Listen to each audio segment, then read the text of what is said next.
नमस्कार और मेरे इस YouTube चैनल में आपका स्वागत है।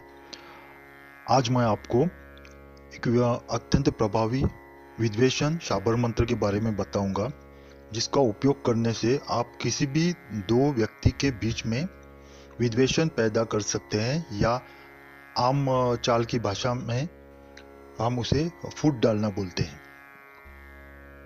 तो अगर आपने मेरा ये चैनल अभी तक सब्सक्राइब नहीं किया है तो आपसे मेरी नम्र विनती है कि आप जल्दी से मेरा चैनल सब्सक्राइब कीजिए और बेल आइकन दबाना ना भूलिएगा। मैं आपका बहुत आभारी रहूंगा। तो विद्वेषण यानी दो लोगों के बीच में फूट डालना, या ये विद्वेषण प्रयोग अगर आप करोगे तो दो आदमी कितने भी अच्छे मित्र हो या वो उसके बीच में कितना भी स्नेह हो, वो दोनों में फूट पड़ेगी या दोनों एक दूसरे के दुश्मन बन जाएंगे। ऐसा उसका ये उपाय है।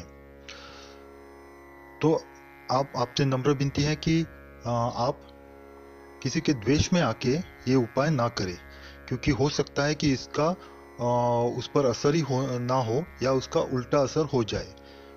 तो आप इसको द्वेष की भावना में ना करें, या कोई अच्छे दोस्त हैं और उनके बीच में आपको फूट डालने हैं तो आप ऐसा ना करें।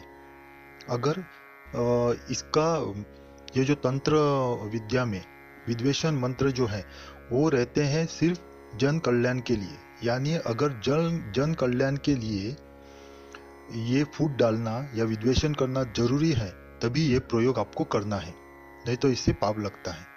तो आप ये द्वेष में आके ना करें। तो इसके ये उपाय करने के लिए आपको क्या करना है मैं विधि बताता हूँ पूरी। इसके विधि विधान से करने के बाद ये अचूक अपना असर दिखाता है। इससे दो आदमी में विद्वेषण या फूट पड़ेगी ही। वो दोनों आदमी एक दूसरे के मुंह तक देखना पसंद नहीं करेंगे, इतना उसका असर होता है। तो प्रकृति में दो विपरीत प्रकृति की दो वनस्पति हैं। एक है आक और दूसरी है ढाक। ढाक का पौधा होता है और एक आक का पौधा है। दोनों विपरीत प्रकृति की वनस्पति हैं। तो इससे अगर हवन किया जाए तो इसके दो आदमियों के बीच द्वेष पैदा होता है।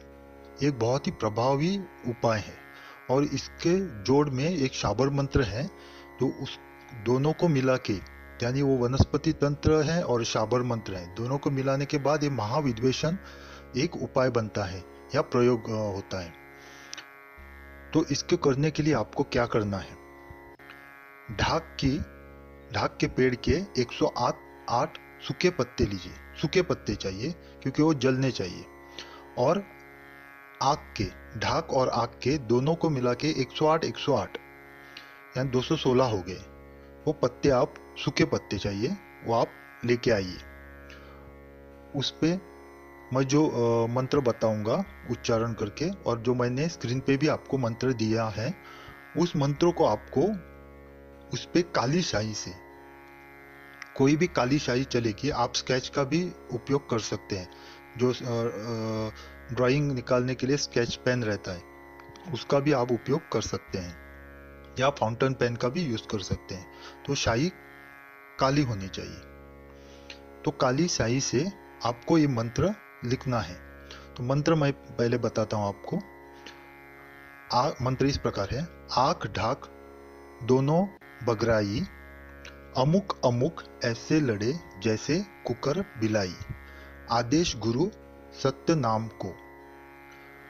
ये मंत्र हो गया। मंत्र मैंने स्क्रीन पे भी दिया हुआ है। तो आपको क्या करना है, ये मंत्र आपको हर एक पत्ते पे, ढाक के 108 पत्ते पे और आग के 108 पत्ते पे आपको ये मंत्र लिखना है।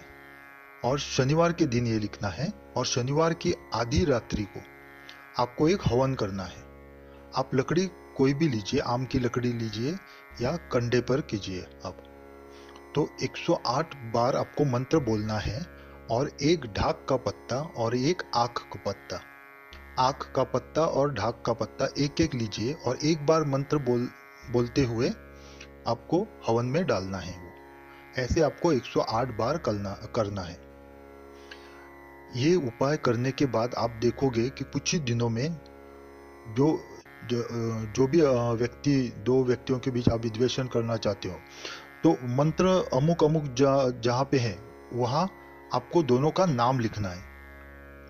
अमुक मैंने बताया, आग ढाक दोनों बगराई, अमुक अमुक ऐसे लड़े, ऐसा जो मंत्र का भाग है उसमें अमुक अमुक की जगह आपको उस दोनों व्यक्तियों के बीच जो लड़ाई करनी है, आपको विद्वेषण करना है, उनका नाम आपको लिखना है। और वही मंत्र आपको पत्तों पर भी लिखना है। अमुक अमुक ऐसा नहीं लिखना है, आपको उन दोनों का नाम लिखना है पत्तों पर भी।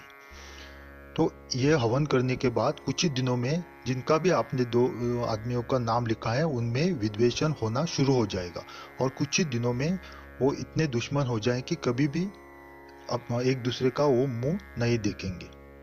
तो आप द्वेष में आके इसका उपयोग न करें, ये प्रयोग न करें द्वेष में आके, नहीं तो उल्टा भी हो सकता है या उसका असर कुछ भी नहीं हो सकता है।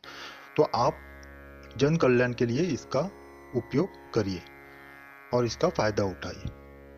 तो अगर आपने मेरा ये चैनल अभी तक सब्सक्राइब नहीं किया है तो मेरी आपसे नम्र विनती है कि आप जल्दी से मेरा चैनल सब्सक्राइब कीजिए और बेल आइकन दबाना ना भूलिएगा। मैं आपका बहुत आभारी रहूंगा। आपका कल्याण हो। ओम नमः शिवाय।